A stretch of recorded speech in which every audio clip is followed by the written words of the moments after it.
what we're doing right now, we have the native soil and we're mixing it with cow manure, uh, compost, or as a lot of people call it in Texas, vaca de caca. And so we're planning it out so that it might bring food to the plants. And because there's not a lot of organic matter in this soil, and with the sandy soil, you'll continue to add organic matter. Now, where they're at, up here, there's not a lot of deciduous trees around. So what my suggestion is in the fall, going down to Alamogordo or somewhere else, more in the flatlands, where some of the local HOAs or wherever there would be, the neighborhoods would have more deciduous trees planted. And in the fall, when they shed their leaves, you can pick up bags of them, bring them back up here, and throw those in there too to add more organic matter. But for now, we're doing it without a natural breakdown. We're doing it with some bagged material just so we can get it in today. You need to mix the manure and the soil as best you can, where it's like mixing together two different ingredients in a cake. And as a result of that, like brown sugar and flour, where you can see the mix take place, and it's no longer white, but it's no longer dark brown. It becomes tan. And so with this, you just want to make sure the soils mix nicely so you're not planting straight in compost. This compost looks like it's been cured well, so as a result of that, it should not be too hot. But you don't want to take a chance because it's going to be close to 90 today. And if you get it in there, and if there's still heat in that, or when we release the microbes that takes up, it could burn the plant, and you don't want to do that. It does not look like, by glancing at the soil, that this compost is still going to be hot, so it should not be a problem. It's just cow manure, and it looks like a double grind mix of tree mulch, where they take tree branches and grind them twice to make it really fine. And that'll add organic matter too in the future. Now we in a 95 to 105 like it is down in Dallas. So as a result of that, I think we should do well with it. But what happens is phosphorus is a thing that you put on when the plant is pregnant. And the pregnancy is when you determine blooms. And as a result of that, it can have multiple blooms by putting it under it. So we'll put a little bit of rock phosphate underneath that.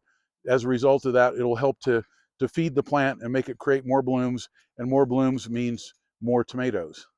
So that's what we're hoping for. This is an indeterminate tomato. A determinate normally is a hybrid tomato, okay? They know when it's going to produce. It produces pretty much at one time. It'll get 2 to 3 feet tall. It's a great one to put around your pool or on your patio because it doesn't get really big. The indeterminate tomato is usually an heirloom tomato. It's been proven over the years to be a very productive tomato, a tasty tomato, various different traits that they have that they continue to grow it as an heirloom, okay? Either flavor, productivity, whatever it might be. And they will produce, their vines can grow up to 9 feet. So you want to keep them off the ground if you can, because if the vine touches, then as a result of that, it may root. And each one of those that's rooting, it's not making the plant stronger. It actually weakens it because it's trying to produce off of another new plant. So you want to keep it wearing off the main root as much as possible. So I'll take a little clippers, and you can see these little bitty starts down here. I'm cutting those off.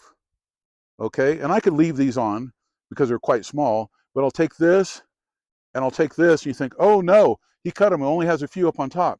But see the little hairs there? With a tomato, it's not like a tree. A tree, you want to plant it where the crown or the shoulders of the tree are above soil level. With a tomato, however, and this does not apply to peppers and that sort of thing, but with all these hairs, I can bury the tomato this deep, and every one of those hairs will become a root formation. So those little hairs turn into roots, and the stronger the roots are, obviously, the more water, the more food it can gather for the fruit. So that's what you want to do with it, okay? So this is one of the tomatoes to trim back. Do you want to trim one of them, Andrika?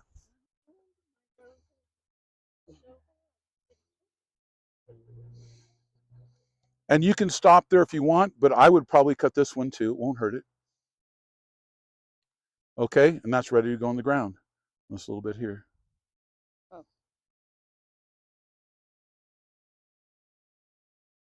Okay, now these, remember I said these are the heirlooms, they're the indeterminate. What did I say about the vines on these? But that they grow Up to really, 9 feet, yeah, right? long So where would you plant them in here? in the corner somewhere where they can, or in the middle. I don't know. I would plant them on this side next to the fence. Here, maybe here, where they have the opportunity to grow up.